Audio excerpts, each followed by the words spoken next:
Previously on the Blood-Soaked Rose. Go down to Serpent Street, follow the guards on patrol, potentially get the same ones and get them drunk, but I don't think that's really necessary. I think it's quite necessary. Are we just going to go to a tavern then that's nearby? I suggest we head to the Hairy Bear. Do require some coin. I'm a little light. Why would I do that? Give me a good hard slap in the face before I walk in the door. I think she'll do it right away. Great. Fucking witches! Those witches, you never trust them. They say they're monster hunters, but they mess into people's You affairs. don't let her roll around thinking she can do whatever she wants. well, it's a that's- show of force! It's probably best if I hide behind the monster hunter when hunting a monster. You're just going to stand behind me. I presumed I would help. So you notice that she's being observed. I think the population knows that the witch is here to do a job. Barley says we have a patron protecting us. If we're safe in the Serpent Street, then I'm glad to be here with you. Well, let's get it done then.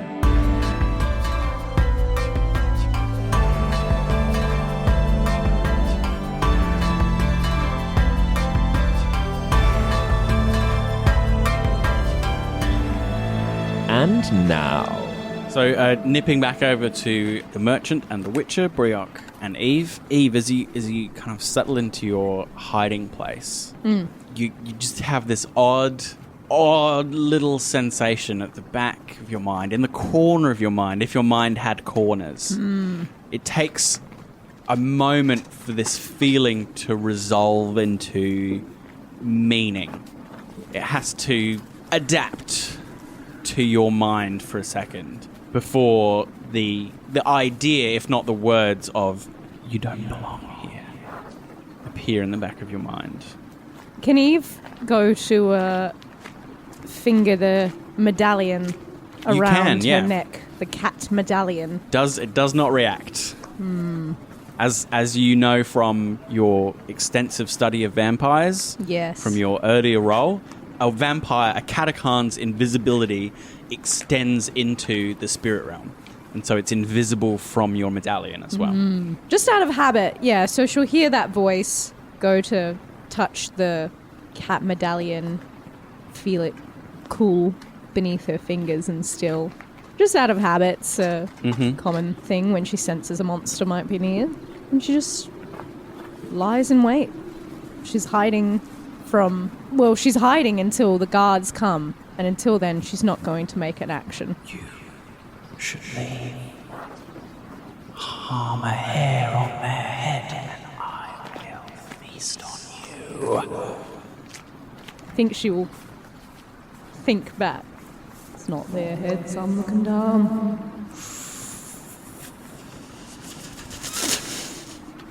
And images of your own death and exsanguination appear in your head. And I would like you to make a resist coercion roll, please. Man, that was a real Witcher growl there. God, monster stats are Is so there good. a few bonuses They're there, so Phil? good. I would like to put some of my luck. Oh, go for it. Yeah, go for it. How much luck do you have, Ellen? Not much.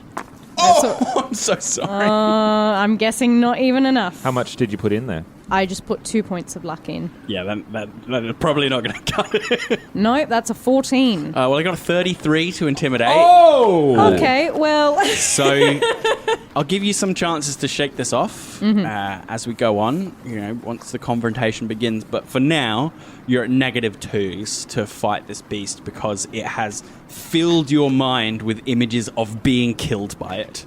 It wants you to leave because the consequences of not leaving are your screaming death replayed 100 times in your mind. You can make attempts to shake that off as we go. Do you reply or do you just grit your teeth and just kind of ride it out? I think she kind of crouched down as she was hiding in the shadows. There's a shakiness that has entered her bones, and she just grits her teeth and says, "Shut the fuck up." Could be laughter. Who knows? It's a vampire. And so we have time for a short scene as well as we wait for our bait to be delivered. Our heroes. Yes. So what would you like to tease out or discuss with your fellow members of the Blood-Soaked Rose, as they are now calling themselves? Bryok is going to just kind of like I think it's a slow connection of, oh, it's a blood-soaked rose. And maybe this thing's a vampire. And we're all wearing red. There's there's some ideas There's a there. theming going on There's here. something interesting. And we've got a patron who might be powerful. Yeah. That's interesting. And then we'll start up a conversation that says, who's he speaking to? I presume it's quite late, or it's late-ish. Like, what, 9 p.m.? Yeah. The snow's falling around them. It's cold out. Bitterly cold, yeah. So you find a fire to crouch around. Oh, great. Yeah. So there's you strike up a conversation with one elf in particular. Others are quite quiet, maybe a bit hungry. I presume many others are inside. In like whatever shelter they can erect or huddling together for warmth. That's right. Yeah. Or out in by this fire, but it would even be dying slowly. This is Simak. Simak, I'm curious. What are your thoughts on us having a patron? Well, I mean, any help we can get. Well, Varley says he's seduced her over to our side. He's very charismatic. really? Yeah. And how powerful is this patron, do you think? They say this part of the city is protected by some kind of monster. I mean, if they can control monsters, who knows how powerful they are? Varley must be very powerful then. He's a shining light. Wow. He's a shining light, and I can tell you, he must have convinced this person to the righteousness of our cause. Yeah. So this thing, this patron, whatever it is under our control. Well, I think Varley would have seduced her.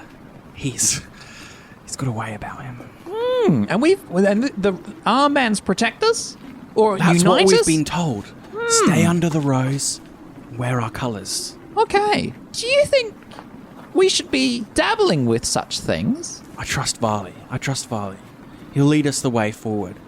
We need whatever allies we can get. We'd be crushed otherwise. Once our power is enough. And maybe tonight you can help us go to some of the other people and bring them onto our side. Once there's enough of them, we can paint the rose above them, and that'll be our part of the city. Okay. We can take back our power. It's a good idea. Varley says that those that went before us are cowards. They never fought back. And now's our time. I do like that attitude quite a lot, actually. Me too. Well, it was a good chat. Okay. I'm gonna just wander. Okay. But I'll chat. I'll be happy to see you around here again. Absolutely. And he's Big things are happening. He's gonna walk away and try and find the Witcher. Yeah, the witch is not, but you know where she's gone. Yeah, you can find her. Yeah, we agreed to hide. I presume that you've done a fairly decent job of hiding, though. Yeah. So Pretty decent. Not that good. okay. Oh, okay. Well, not good enough to hide from the mental intrusion. But you don't Yeah. know that. No. No, that's right. I'm gonna crouch down next to the Witcher, be like, "Hello." What do you want? So, I've put a few pieces together, and it seems as though the elves are being protected by this creature, and it's actually under the employ of Varley, who's leading this kind of revolution. This bloody rose. Why? Blood-soaked. This blood-soaked rose. Why should I fucking care? Well, it's important that if we kill this thing, the elves will be at even more of a disadvantage than they ever would before. And maybe we don't have to. I'm gonna get 500 crowns for killing this fucker. And I'm gonna take it. Because as much as they're at a disadvantage, so am I. Okay. It's a good answer. At this point, it's where you can kind of the Hear elves, it before you can anything hear else? that you can hear these drunken louts, Yeah, cool. making their way, shoving their way through, and particularly because people are huddled in the bitter cold and you know they're reserving their energy. Things are quite quiet around here, so that these drunken louts pierce through the night air, and their shouts resound off the alleyways as they come round. Bryok will, to finish the conversation, crouch down in the snow, hot breath coming off both of them. Yeah, the red stripe around the smoking arm against the white and black of the city, say, "It's good to know where we stand with each other," and stand up and stand under the blood-soaked rose against the big city walls. Yeah. In the firelight, I presume. That's where the fires are, against that wall. Yeah, rather than in it's- the city street. It's a focal point. Yeah, great. There's Yeah. a lot of goddamn things that are about to go down. Yeah. And sure. Eve is going to take this time to slather her silver sword in vampire oil, Excellent. which lasts for 30 minutes. Bryok's going to put on his helmet, his Excellent. chain helmet, and sling his bow. Can you give me an awareness check? If you've got your eyes peeled for the Katakan, Yep. you can give me an awareness check. Good luck. Before we do that, Yes. can Phil, you detail the dimensions of this encounter space? Sure. Because in terms of meters, in terms of direction, in terms of like all of that, how far, like Yeah, Excellent, that's yeah. right. It's shaped like a horseshoe, isn't it? if this you alley? have to drive, no, I don't think it is. Oh, okay. It We'll doesn't- find out. Yeah. So you turn the corner into Serpent Street, a 50-meter long alleyway. The blood stain that you found is about 30 meters down. That Bryok found? That Bryok found. Yeah. So slightly towards one end of the alleyway, and then at the 50-meter mark, there's another sharp turn, and it backs away from the wall and back into the city. So at either end of the alley, very sharp turns with the walls, kind of hiding Serpent Street from prying eyes until you're right in there, essentially. Yeah. And if you come into the alley from the blood-soaked rose end, which is right above the entrance to the alley, on your right is the city wall with some tents and things and hovels and stuff quickly pressed against it. Whereas on the left-hand side is all the ramshackle buildings, the some run-down houses and buildings, all crammed in next to each other. Again, with people huddled against the back steps of them and with their kind of shanty shelters built in there as well. Most of the fires in are against the high stone wall on the right-hand side as you come in from that end. Does that make sense? No. Could you draw it for me? Yeah. Because my impression was that the blood-soaked rose was on the city wall. It is. Okay, Okay. Maybe you can help me describe this. Oh, There Serpent are Street fires. is against the city wall? It's against the city wall, yeah. It's crammed right against the city wall, yeah. Oh, no.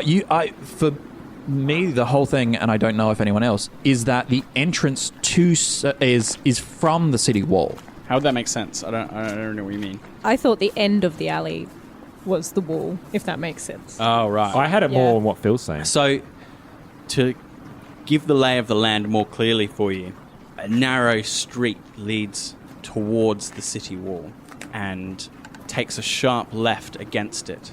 Serpent Street is this unnamed alley crammed between the external wall of the city and the backs of some ramshackle buildings. It's about 50 meters long, and at the far end, it takes another sharp turn back into the alleys and streets of Little Mackham. Crowded all through this narrow alleyway are hovels and shelters, tents and campfires. It has no formal entrances or buildings in here, and there's very little room to maneuver between all the camps crammed in from either side. So while it's about 50 meters long, there's probably only about 5 meters clear space to walk down. It really feels claustrophobic when you walk down there. Is that Yeah, about very, a very feel- clear. Yeah. So, Very clear. The distance from the external wall to the hovels is 5 meters. So it's a little wider than that, but Yep. once you factor in all the hovels and Cool. things, yeah, there's only about 5 meters to kind of squeeze down and push through as you would walk from one end to the other. I'd say that it's probably about 10 meters wide only still, so it's Yeah. not a wide alley, but with everyone crammed in there, it's even more claustrophobic. So how many people could stand like side by side? Just like two? Two. Yep, cool. two. Two at a squeeze. Two at a squeeze, and, Yeah, and two small and if people. you start fighting, you're likely to stumble over fires and tents and things. Yeah, it's really claustrophobic in here. Yeah. Your Eve is tucked away, behind a makeshift tent or shanty somewhere. Yeah. Just in the shadow that are cast by a piece of canvas between a fire and yourself. Yeah. And into this alleyway and into the firelight stumble two Vizima guardsmen and Aurelius. Aurelius had a fair distance away. He's, what would you say, 10 steps? Yeah, like 10, 15 steps away. And he'll, like, as they enter the alley, he'll slow down a little bit more to allow them to kind of, like, push their way forward. So Julian turns the corner and he roars, "Where's this bloody Witcher then? Hey? You there?" And he walks up to an elf, gives him a little shove. You seen a bloody Witcher hang around here? And a moment later he's like, I'll touch who I want, Julian. Julian's like, I didn't say nothing. Good. Attack the elf. What do you mean? I will push around whoever I want to push. Shut up. So, is it not Barrett? Whatever is It's Julian. Bralette and Bralette Julian. is speaking? No, Julian is the one roaring, Right. and Bralette is like, "What are you talking about?" Okay. I didn't say anything. And Julian is half talking to him, talking to himself, and shoving and accosting elves, grabbing by the scruff of their clothes. "Where's this bloody Witcher?" And they're like, "Stay silent," shoves them back. Finds another one. You seen a bloody Witcher? No one got a tongue in their heads? Shoves him back. And then after the sort of second or third one that he's accosted, he stops dead in the street. And the blood drains from his face. And he spins around. Who said that? Right. I would like to cast Erden around Julian. What's the range of Erden? 3 meters. So I have no idea where he is. I know I'm somewhere down the middle of Serpent Street. So I would say. he's making his way down. He's about 20 meters down the street. So 10 meters from the scene of the crime. The bloody disembowelment of Reuben. And What disembowelment isn't? yes. Well, of course, yes. That makes sense. Eve, where did you tell me where you took refuge? I feel like it would have been Near around the entrance, bloodstain. halfway, so about halfway down, about Yeah. the 30-meter mark. Great. Yeah, wherever I can So you find got a kind of 10 strip meters. of You got 10 canvas. meters between you and him. He's approached quite far, so if you want to get within 3 meters of him, you're going to have to come out of your hiding place. Yes, for sure. I will do that. Am I able to be a little bit stealthy? You can try. Yeah, Yeah. you can certainly try. Good luck, though. I'm very. What are you about to cast on him? Erden. What does that do? It's a sign that makes incorporeal figures who are within it corporeal. It's so if the vampire creates a Jumps circle, in. a magical circle Yeah. of protection. it also slows them down. It's less protection and more bringing them It out Touches them. and catching them. It earths them. yes. It earths them. That's a really good way of Nice. putting it. Yeah, yeah. It grounds them to this plane of existence. Yeah, very good way. It's of not the describing Earth it. sign, though. No. just to clarify. Hope it doesn't stop them draining Julian. Oh or well. locking the That's a- vampire that's a out. Because big part of the plan. The telepathy might be ranged. So if the vampire's next to him, great. And if it's not, Yes. Yeah. oops. Yeah. That's a 20 for stealth. Not enough. I got 21 I had awareness. no idea what that look was, Phil. I didn't know if you were It pissed was off or joyous. It was like not quite enough Not there. today. Sorry. So as you kind of try to skulk out, the guardsmen don't see you. Julian doesn't see you, but you hear in your mind, "Stay back. I have work to do." She might stop. She needs to pinpoint exactly where this Katakan is. And if it gets to a point of draining a guard, well,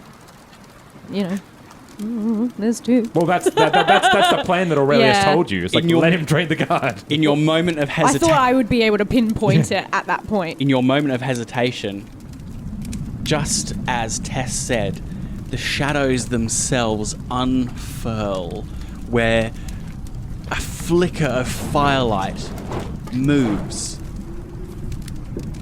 So too does the shadow, and standing impossibly out of it, 2 meter tall, is this furred creature.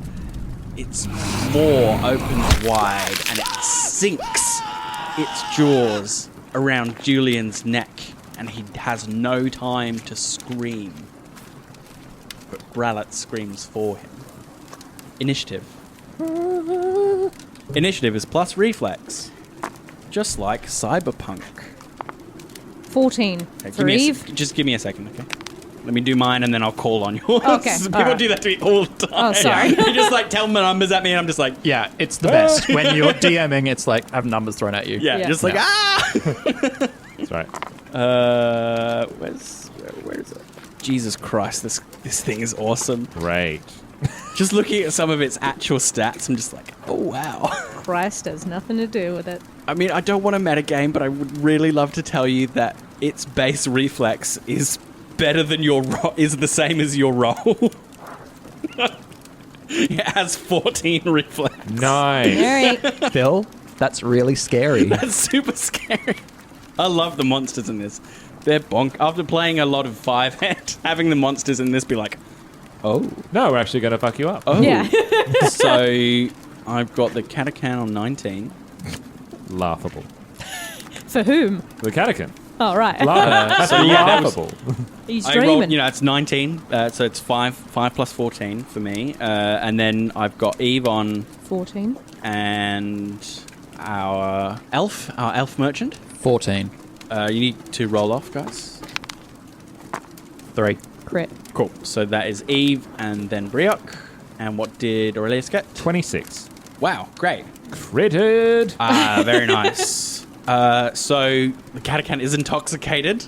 It's going to take have -2 on its attack and defense. With those stats, it sounds like we need everything we can Yes, get. you Yeah. do. You are. It is now pretty fucking drunk. There is a conspicuous drawing back of all the bystanders in the area. They do not want to get involved, and whoever is still, most people just sort of vanish into the shadows or into their hovels, and the few who do watch with a kind of intent concentration, but definitely from the sidelines, not interfering. Aurelius, you're first. To be clear, is the Katakan?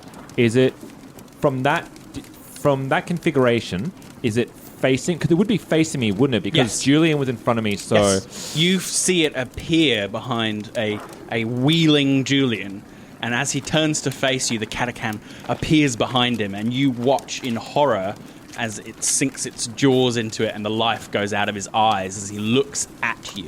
yeah, great. There's no chance I can stealth through that.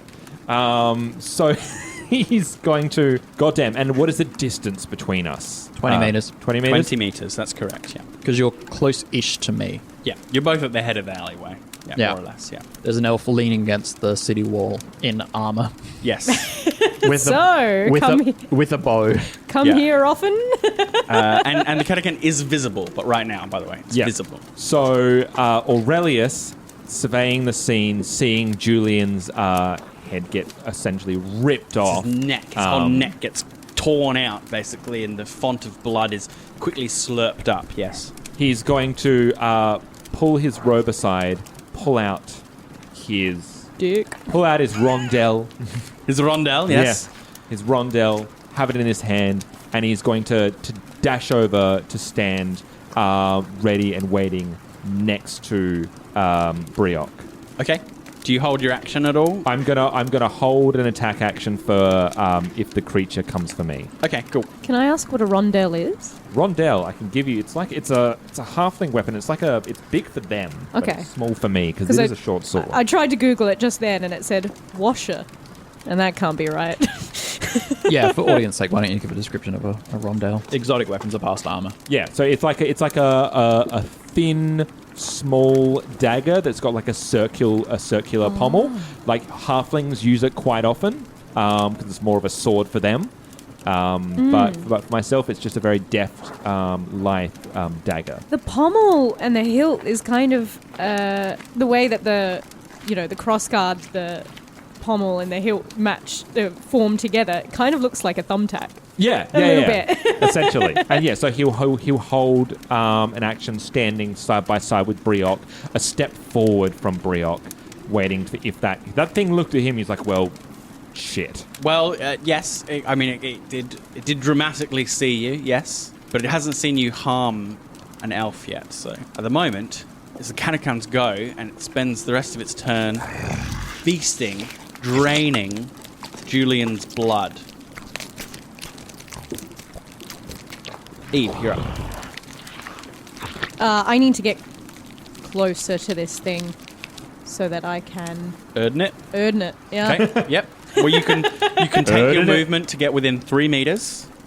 Just adding my spellcasting Yep. together. And what's it defended by? I don't think it has defense. You should please make sure you know how your signs work. It's okay. Most things have a defense, right? No, the signs right. don't. None of them do, except for Igni, surely you can dodge Igni. you can dodge or block Igni, Yeah. and Axie you can resist. So can you just read Erden for me? Yeah, Erden creates a large magic circle around you. Anything that steps into the circle takes a Around negative to speed and reflex until they exit the circle. Any corporeal creatures in the circle become corporeal. It has a 3-meter range. The duration is 5 rounds, and the defense is none. Oh, great. So it just appears around you. Yep. Okay, so you're running up to get close enough to catch it in your Erden. Absolutely. Okay, so your fingers flick out. It makes a hourglass shape, or she makes an hourglass shape. The purple symbol of Erden. And a purple ring appears on the ground with smoking with mystic energy, capturing yourself and the Katakan. And the body of Julian, I suppose. And the rapidly paling body of Julian, yes. And now what are you rolling? Don't I have to roll spellcast? Oh yeah, just don't fumble. Yeah. Is this the first Witcher sign of the season? It is. Hell yeah. Did you use something else? I thought you I used did. Oh no, I did a that was spell. in the test. Yeah. That is a 15. Okay, yeah, as long as you don't fumble, you're all good. Yeah. So it ignites, spreading its purple. Catching the two of you in there, are you going to spend stamina and have a swing at it or anything like that? Yeah, I would like to spend my stamina, and that will give me 1 bonus attack, correct? Yes, you get 1 bonus action by spending 3 stamina. That action is taken at a -3. Yes. Spend 3 stamina to spend 3 stamina to attack with a -3 to hit. Yeah. So I can still use my fast attacks then. Yes, Yeah. but they're both at -3s. So you rush forward, quickly cast the sign, drawing your silver blade. That's right, coated in the sticky ichor of the vampire oil that she's prepared. Go for your fast strikes. Sorry, all my stats are across pages. I love how you're getting surprised by your own monster. It's not going to hit. Good luck. Good fucking luck. So it does have. So it has -4, 2 for being drunk, 2 for being in an Erden sign. First dodge is a 27. No, Oh. that's an 18. Rubbish. 15 for the second one. So they both miss. Not necessarily. I think he crit failed here. You reckon? Oh, Yeah, got a 9. oh Yes. fantastic. I rolled a 1 and then a 10 to take away 10. Is that another, or is it you roll a 1 again? For what? Why, as in you, because you rolled the 10. I rolled a 1. Yeah, so you fumble your defense. Yeah, and so I got and then I rolled 10. That's right. A 10 doesn't jump you back up. Doesn't. Yeah, but that means you take away 10. That's correct. Right. You don't. Do I then roll again? No. No. You just no, re-roll no. multiple ones, right? No. Multiple fumbles. No, you don't explode. You can't fumbles. explode No, fumbles. yeah, you can't explode. But you do fumble table. Yes, so that's a Unarmed strike. It's unarmed defense. Unarmed defense. Yes. You fail horribly and not only take full prone, but also take 1d6 lethal damage to the head and must make a stun save. Wow. So this creature, drunk on alcohol-induced blood, and surprised by the ferocity of this well-prepared Witcher, not only is going to be struck by your sword, but will fall in doing so. So 1d6 lethal damage. Just the one. Oh. But it is prone, which is pretty good for you. Pretty good. I do like that. And I have to make a stun save while you roll your damage for me. I loathe to think how many hit points this thing has. Not quite a critical. Even with the -10, it only got a 9 versus a 15. So not a critical hit. So, the damage from the silver sword is 1d6 plus 2 plus the 5 that the vampire oil gives. Yep. But the effect says silver normal attack plus 3d6. Yes, so it's what's called silvered damage. Yes. So the silvered damage is rolled extra against monsters. So It's a tricky one. So should you use a silvered sword against a human, just do the 1d6. It's Right. not that good a sword. Yeah. Use it against a monster and you get 4d6. So it's a big- Effectively. Right. Effectively, yeah. So it easily passes its stun. It's a pretty hardy creature. But yes, it takes a tumble on the slick cobblestones with its drunkenness and slips and falls. Not taking much damage, but your strike with your silvered sword, I also rolled 2 6s. that's just lots of damage. That's just lots of damage. Just lots of damage. Just good on you. Well done. 29 damage Eve does. Hell yeah. She grounds herself That is brutal. as the Arden lights up. Now that the Katakan is visible, she goes to attack it high. It misses, but in it stumbling, she gets a chance to just beat it down. 29 you did? 29 damage. It's That's dead. what the that's No, it's not. no. The creature roars in pain as your second strike with your silver sword digs into it as it loses its footing on the cobblestones. A horrible wound opens up in its flesh, and that makes it Bryok's go. Seeing the Witcher begin to beating down on the patron that's defending the elves, Bryok stares down Serpent Street, cold wind and snow blowing in the night, levels his short bow, nocks an arrow, and pulls back, aiming down Serpent Street, holding, Excellent. waiting.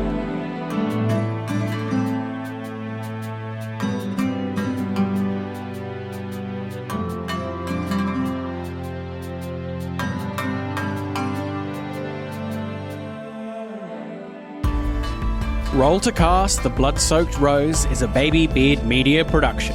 Find us on Facebook, Twitter, Instagram, and Discord. All our podcasts are on Spreaker, Spotify, YouTube, and all good podcatchers. You can support us on Patreon at patreon.com/babybeard. The Witcher tabletop role-playing game is property of our Talsorian Games. Used with permission.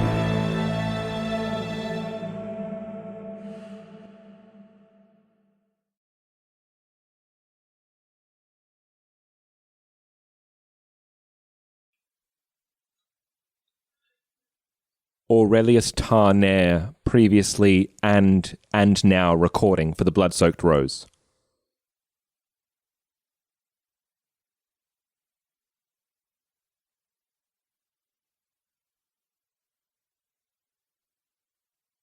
Previously on the Blood-Soaked Rose. And now. Previously on the Blood-Soaked Rose. And now. Previously on the Blood-Soaked Rose. And now. And now. Previously on the Previously on the Blood-Soaked Rose. Previously on the Blood-Soaked Rose. And now.